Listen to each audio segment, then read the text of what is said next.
선한 자에게는 지혜가 있느니라. 정직한 자의 성실은 자기를 인도하거니와 사악한 자의 패역은 자기를 망하게 하느니라.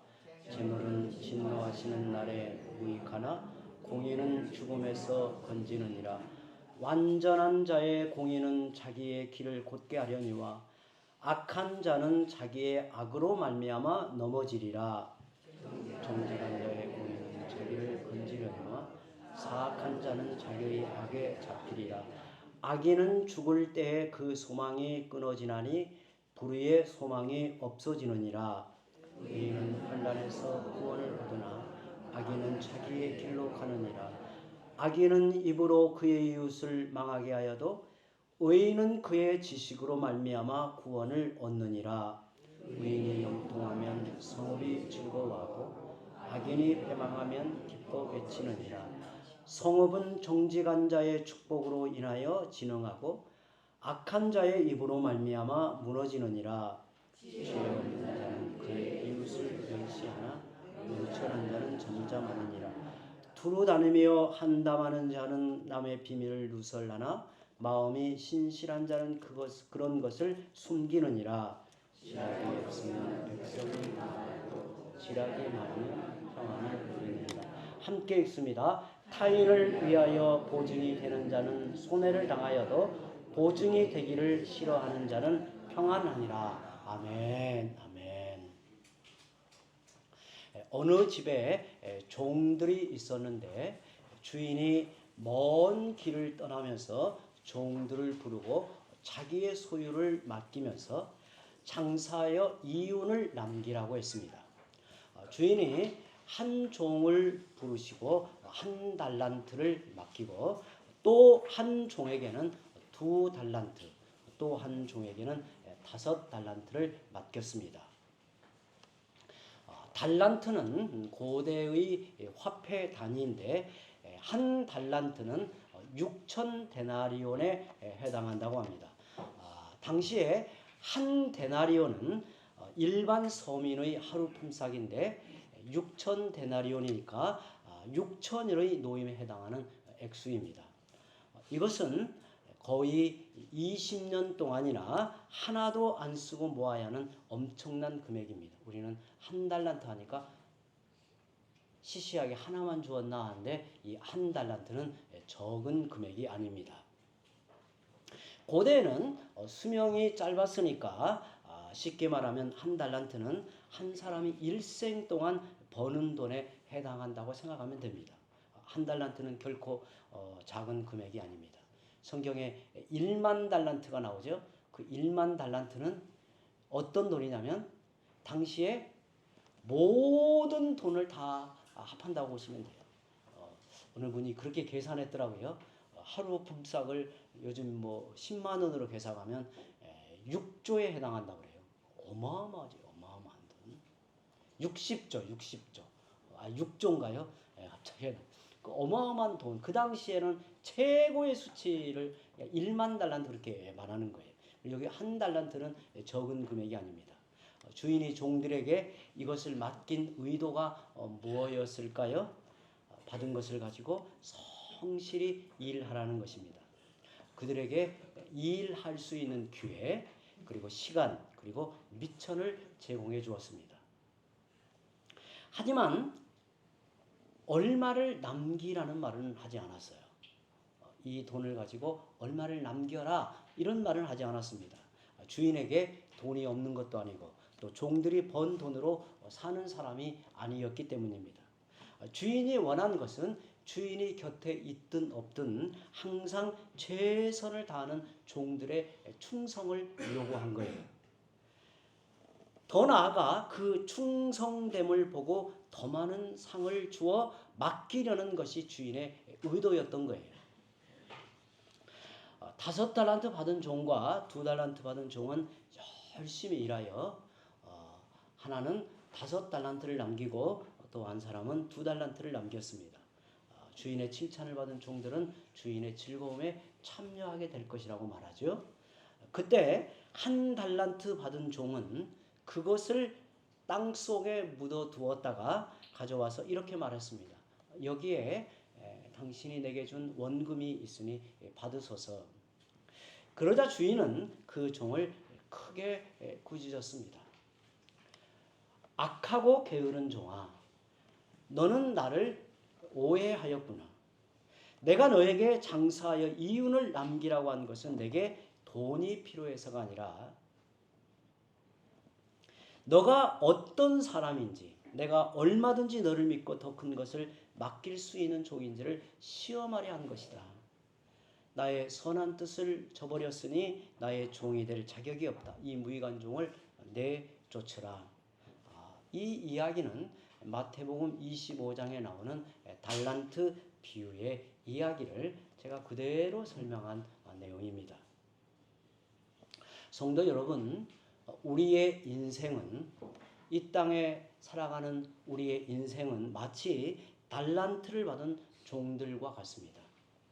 우리에겐 우리의 인생인 주인이 있고 그분은 우리에게 달란트를 주시고 우리는 그것을 가지고 장사하는 사람과 같다는 것입니다. 여기서 달란트 개념이 확장됩니다. 달란트는 단순히 돈의 액수가 아닌 우리가 받은 모든 것을 의미합니다. 우리가 한 인생을 살아가며 내게 주어진 모든 것을 이 달란트라고 표현되는 거예요. 생명, 건강, 재능, 은사, 시간 등 모든 것이 내게 주어진 달란트입니다. 세 종들 가운데, 방금 제가 소개한 세 종들 가운데 우리가 가장 깊은 관심을 가져야 할 자는 한 달란트 받은 종입니다. 왜냐하면 세상에는 이런 사람이 가장 흔하기 때문입니다. 제가 언젠가 달란트 비유에 관한 이 설교의 말씀을 전하면서 우리의 대부분 사람들은 한 달란트를 받은 사람들이다라고 말씀을 드린 적이 있는데요. 여기 한 달란트는 모든 인생의 기본적인 달란트입니다. 그러니까 인생으로 태어나 하나님께서 그에게 베푸시는 모든 것, 모두에게 해당되는 이것이 바로 한 달란트입니다. 그런데 이것이 결코 적은 게 아니에요. 마태복음 25장에 나오는 달란트 비유에서 한 달란트 받은 종을 이제 추론해 보죠. 그 사람이 어떤 사람이었을까? 성경에 말하진 않지만 추론해 보면 그는 주어진 것에 대해 감사하지 않고 불평합니다. 그리고 다른 사람들과 비교합니다. 그리고 최선을 다하지 않습니다. 시시하다고 소홀히 여깁니다. 더 나아가 지나치게 결과를 의식합니다. 최선을 다한 후에 결과는 하나님께 맡겨야 하는데 걱정하고 머뭇거리다가 좋은 기회를 다 놓치고 맙니다. 때가 되어 주인이 돌아오면 받은 것을 가지고 얼마나 남겼는가 결산하게 될 것입니다. 오늘 우리에게 오자면 우리가 주님 앞에 서게 되는 날 우리에게 맡겨진 모든 것에 대하여 이제 결산하게 될 것입니다. 그때 우리는 마태복음 25장 21절 23절에 말씀한 대로 잘하였도다 착하고 충성된 종아 너가 적은 일에 충성하였음에 내가 많은 것을 너에게 맡기리니 너의 주인의 즐거움에 참여할지어다라는 칭찬을 들어야 합니다. 저는 이 말씀을 읽을 때마다 가장 크게 눈에 들어오는 말이 무슨 말이냐면 이 달란트 비유에서 이 마지막 주인의 평가, 주인의 그 결산에 대한 평가의 말씀에서 가장 눈에 들어오는 말씀은 너가 적은 일에 충성하였음에 라는 말이에요. 여러분 5달란트면 어마어마한 걸 맡겼잖아요. 어마어마한 거. 저는 하나님 앞에 이제 목사로서 이게 적용을 해보자면 제 주위에는 뭐 유능한 사람, 뭐 특별한 이 사역자들을 봅니다. 하나님께서 달란트로 보자면 저는 한 달란트 받은 게 거의 분명한 것 같아요. 저는 평범하고 또 평범하면서도 좀 뭐 그냥 평균 이하 정도 되는 평범한 목사예요. 그런데 목사들 중에도 어떤 사람에겐 아주 특별한 이 은사와 재능을 주어 주께서 큰 일을 이루십니다. 그런데 주님이 뭐라고 말씀하시냐면 다 적은 일이라고 말해요. 여러분 이 땅에서 우리에게 주어진 모든 역할, 모든 책임, 우리에게 주어진 어떤 것도 주님 앞에서는 적은 일이에요. 적은 일. 그런데 그 적은 일을 통해서 뭘 보시냐면 충성하는가를 본다는 거예요. 그런데 그 다음 말에 너가 적은 일에 충성하였음에 내가 많은 것을 너에게 맡기리니. 그런데 너에게 많은 것을 맡기는 것은 이 땅일까요? 영원한 천국에서일까요? 여러분 생각에? 새하늘과 새 땅에서 이 일이 이루어지는 거예요. 여러분 새하늘과 새 땅에 이르면 우리는 그냥 무의도시 가듯이 그냥 가만히 뒹굴뒹굴한 삶을 사는 게 아니에요. 새하늘과 새 땅에서도 저는 치열한 삶이 이어질 거라고 봅니다. 하나님을 치열하게 높이고 충만하게 그 영광을 구하며 또 하나님께서 우리에게 맡겨진 일을 하고 살 거라고 봐요. 그런데 그때 많은 것을 너에게 맡긴다 그래요. 이 땅의 작은 충성을 보시고. 오늘 우리가 살펴보게 될 말씀은 이제 그 안에 이제 서론이면 이제 본론 들어가요. 오늘 우리가 보게 될 말씀은 지혜에 대하여 장사하는 사람의 입장에서 말을 해주고 있습니다. 그러니까 이렇게 하면 장사를 잘할 수 있다. 남는 장사를 한다는 것도 의미하겠지만 지혜에 대하여 장사하는 사람의 입장에서 우리에게 가르침을 주고 있습니다. 장사하는 사람에게 지혜는 남는 장사를 하는 거겠지요. 어떻게 해야 하나님 앞에 남는 장사가 될까요? 어떻게 하면 하나님 앞에 우리의 인생이 남는 장사가 될까요? 여러분, 우리의 인생이 남는 장사가 되는 길이 어디에 있을까? 첫 번째, 정직해야 한다는 거예요. 정직해야 합니다. 1절 한번 같이 읽어보죠. 1절 읽습니다. 속이는 저울은 여호와께서 미워하시나 공평한 주는 그가 기뻐하시느니라. 내가 물건을 살 때 사용하는 저울추와 물건을 팔 때 사용하는 저울추가 다르면 안 된다는 거예요. 그런데 장사하면서 정직하기가 쉽지 않습니다. 눈앞의 이익을 거절하기 어렵기 때문입니다. 그래서 정직하기 위한 전제가 1절에 나오죠. 바로 여호와께서입니다. 여호와 하나님은 정직함을 기뻐하신다는 거예요. 정직하지 않은 행위를 미워하신다. 이것을 꼭 기억해야 합니다.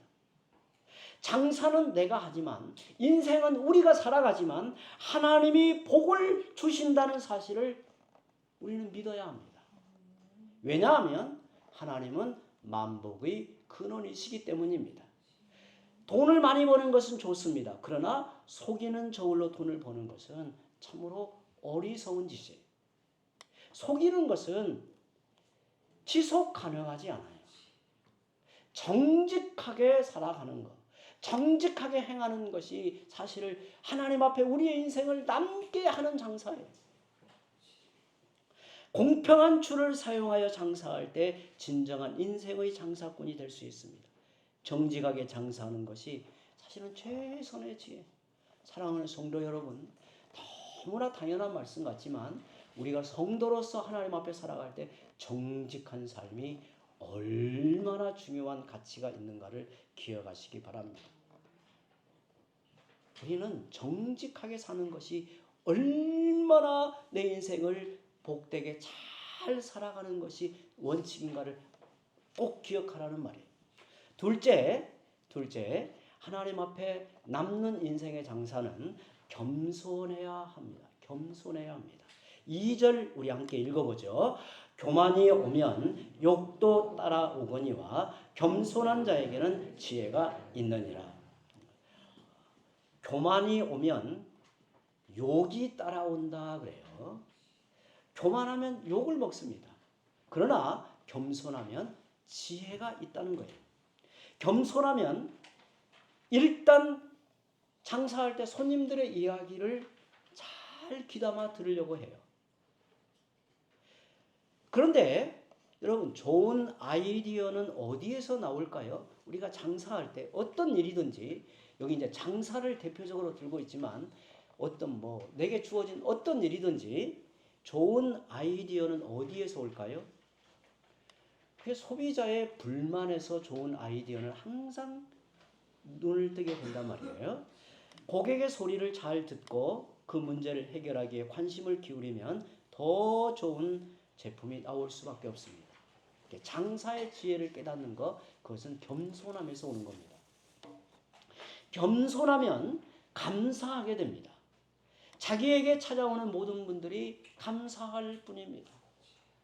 제가 목사로서 이 말씀을 가만히 생각해 보니 참 부족한 사람, 하나님의 말씀을 더 깊고 풍성하게 전하지 못하는 이 부족한 종에게 성도들이 귀 기울여 말씀을 듣고자 하고 함께 교회를 이루는 이 모습을 보면 정말 절로 감사함이 돼요.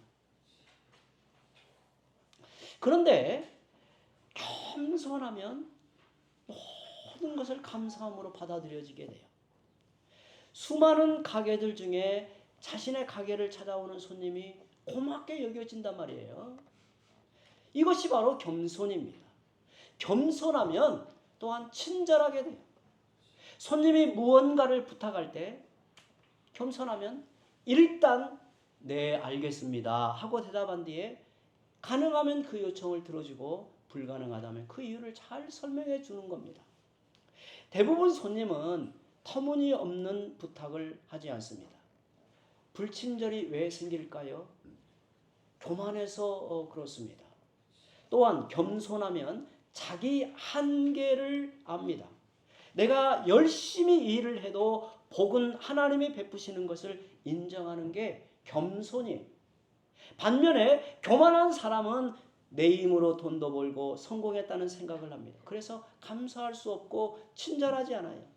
누구보다 자신이 뛰어난 사람이라고 생각하여 다른 사람을 무시하게 됩니다. 정말 이건 중요한 것 같아요. 특별히 목사인 저나 우리 성도들 각자에게 맡겨진 일에 있어서 우리 공부하는 우리 자녀들도 그렇고 정직한 거, 겸손한 거 너무너무 중요해요.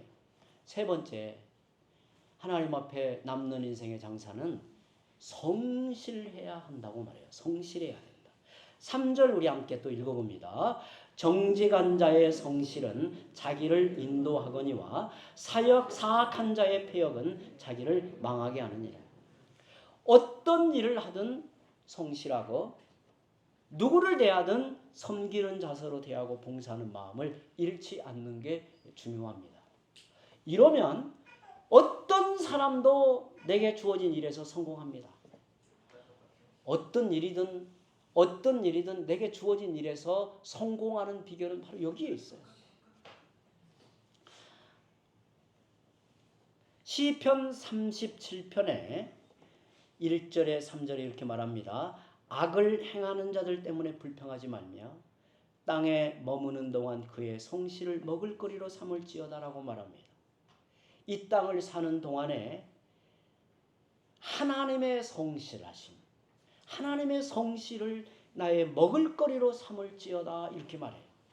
세상이 악하다고 불평하면서 정직하고 성실하면 나만 손해라고 말하지 말고 하나님은 성실하신 분임을 기억하고 너희도 성실하라고 말합니다. 하나님이 세상을 이끄시는 원칙은 저는 이렇게 생각합니다. 성실하심.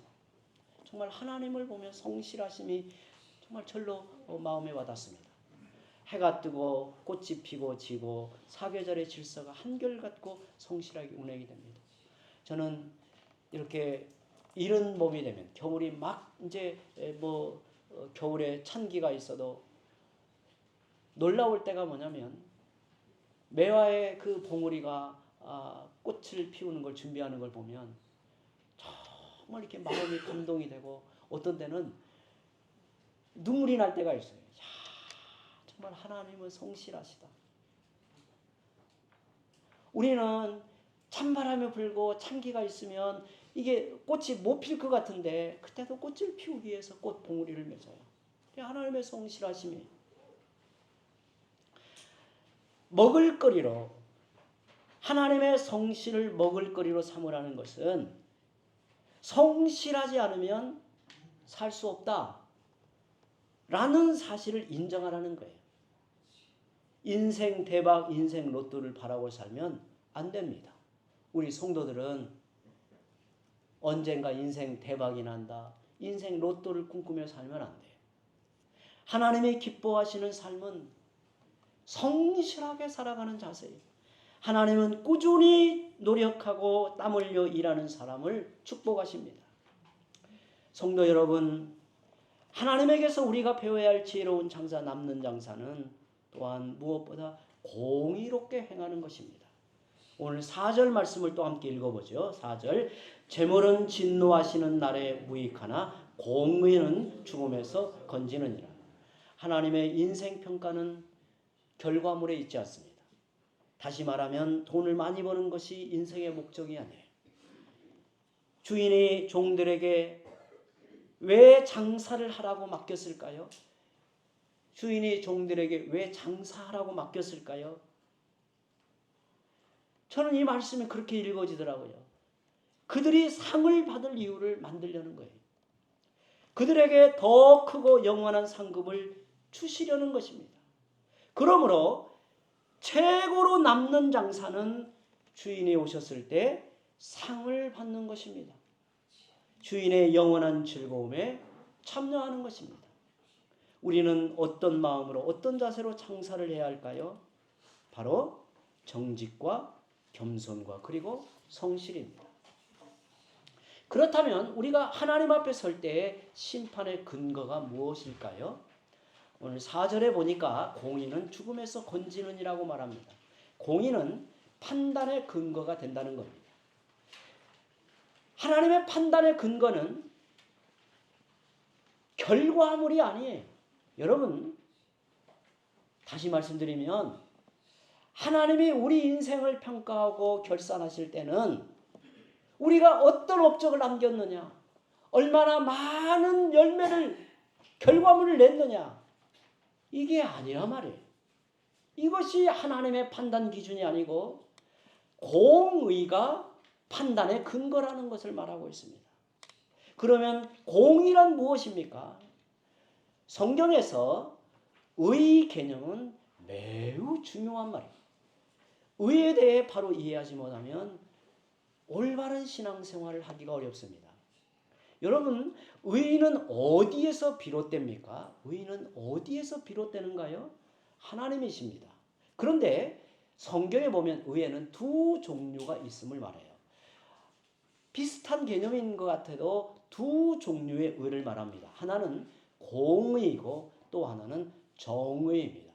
우리가 성경을 보면, 특별히 구약 성경을 보면 이 공의와 정의의 단어를 달리 쓰고 있는데요. 정의는 히브리어로 미슈파트라는 단어를 썼어요. 또 공의는 체데카라는 단어를 썼습니다. 전혀 다른 단어를 쓰고 있습니다. 정의는 사회나 공동체를 위한 옳고 바른 도리를 의미합니다. 그래서 정의로운 사회를 구현한다, 이럴 때 정의를 써요. 엄격하게 요구되는 의무입니다. 악인은 벌을 받아야 되죠. 선인은 상을 받아야 합니다. 이것이 정의의 기준이에요. 정의를 말하는 거예요. 그렇다면 우리가 한번 생각해 보죠. 한번 십자가 사건을 한번 놓고 생각해 보죠. 십자가 사건은 정의로운 일일까요? 이 정의의 기준으로 보자면 죄인이 형벌을 받고 죽는 게 정의인데 어찌 죄 없으신 분이 죄인을 대신하여 죽을 수 있나요? 이는 정의, 세상의 정의에서는 맞지 않습니다. 그래서 정의의 관점에서 볼 때 십자가 사건은 불합리하다고 하는 거예요. 그러나 정의만 가지고 판단한다면 모든 사람은 죽을 수밖에 없죠.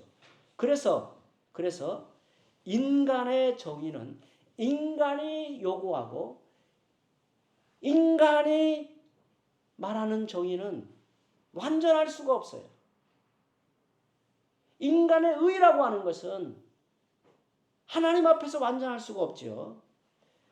정의를 추구하면서도 절대적 의가 필요한데 그것이 바로 하나님의 그 의의 기준인 공의라 하는 것이 있습니다. 이런 면에서 하나님은 의로운 분이지만 또한 공의로우신 분입니다. 하나님은 의로우시며 또한 공의로우십니다. 하나님의 공의 속에는 완전한 의, 절대적 의가 따릅니다. 하지만 거기서 끝나지 않고 죄인을 사랑하고 용서하며 생명을 내어주십니다. 그래서 의를 완성하시는데 이것이 바로 하나님의 공의라고 하는 것입니다. 좀 더 우리가 공의의 의미를 쉽게 이해해 보기 위해서 성경에 이를 설명해 주는 말씀을 한 군데 생각해 봅니다. 마태복음 20장에 보면 포도원 품꾼의 비유가 나옵니다. 잘 알고 계시죠? 마태복음 20장에 포도원 품꾼의 비유가 나와요. 포도원 주인은 이른 아침에 장터에 나가서 일할 일꾼을 부릅니다. 포도원에서 일하면 하루의 품삯을 주겠다고 일꾼들을 불러요. 그런데 오전 9시에도 나가서 일꾼들을 부릅니다. 또 낮 12시에도 오후 3시에도 나가서 품꾼을 불러서 포도원에서 일을 시켜요. 그런데 오후 5시, 해가 질 무렵인 오후 5시가 되었는데도 장터에 가보니 우두커니 앉아있는 사람이 있었습니다. 어찌하여 여기서 놀고 있느냐? 나를 불러주는 곳이 없습니다. 그러면 내 포도원에 와서 일을 해라. 그들은 기뻐하며 포도원에 가서 일을 했습니다. 그들은 이렇게 생각했겠죠. 오늘 공치고 빈손으로 가는 줄 알았는데 1시간이라도 일하게 되었으니 참 다행이다. 자그마한 양식이라도 집에 가지고 갈 수 있겠구나 라고 생각했을 거예요. 그는 감사하며 열심히 일합니다. 저는 이 5시에 부름받은 종의 심정을 생각해 볼 때 얼마나 부지런히 성심을 다해 일했겠는가. 정말 열심히 일을 했을 거라고 생각을 합니다. 오후 6시가 되었어요. 이제 1시간 일한 거죠. 5시에 부름받은 종은 오후 6시가 되어 일을 마쳤습니다. 주인이 일꾼들을 불러 모으고 계산을 하는데 맨 나중에 와서 1시간 일한 사람에게 하루 품삯을 주었습니다. 그는 너무 놀라고 감격하여 주인에게 감사하며 돌아갔습니다. 그러자 그보다 먼저 와서 일했던 이들은 생각을 합니다.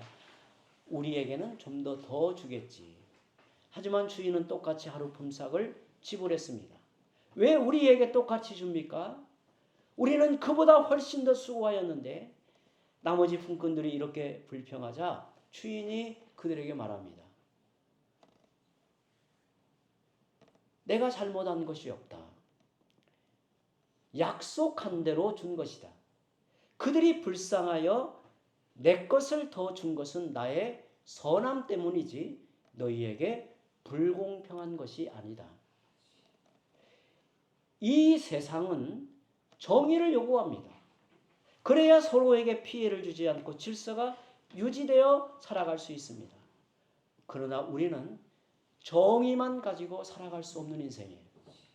스스로 구원할 수 없는 인생이기 때문입니다. 그러나 정의에 사랑이 더해지면 그건 살아있는 공의가 됩니다. 오늘 우리가 성도로 살아가는 것은 하나님의 사랑이 더하여진 공의 때문에 살아가는 것입니다.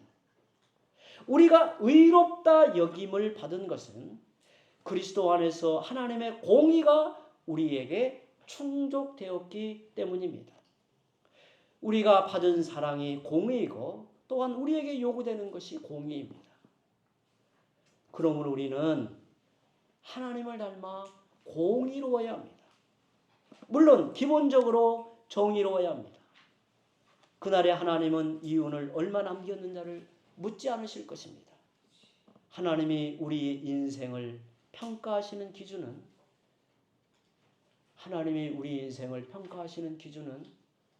그가 목사로 살았는가 아니면 그가 어떤 일을 했는가 이걸 보시는 게 아니에요. 저는 이런 면에서 너무 감사해요. 너무 감사해요. 하나님이 우리 인생을 평가하시는 기준은 그날에 정직했는가, 겸손했는가, 성실했는가? 다시 말해 사랑이 겸비된 공의로움이 그에게 있었는가를 보시겠다는 거예요. 이 땅에서 성도들이 지혜롭고 장사려 할 때 하나님은 도와주십니다. 공의롭게 행할 때 하나님이 관여하여 도와주십니다. 오늘 우리가 읽은 6절 말씀에 정직한 자의 공의는 자기를 건지려니와 사악한 자는 자기의 악에 잡히리라고 했어요. 또한 환난에서 구원을 받게 하신다고 합니다. 8절에 의인은 환난에서 구원을 얻으나 악인은 자기의 길로 가느니라.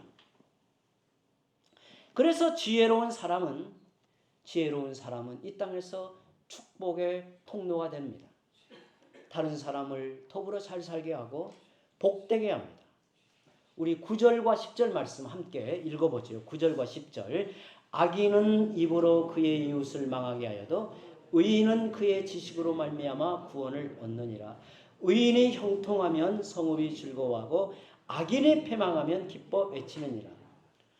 성도 여러분, 우리 인생의 목적이 더 많은 돈을 버는 것일까요?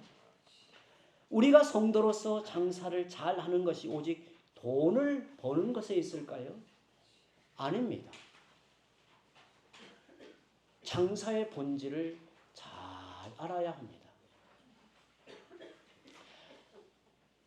우리가 가진 모든 것은 주님이 우리에게 맡겨 주신 것입니다.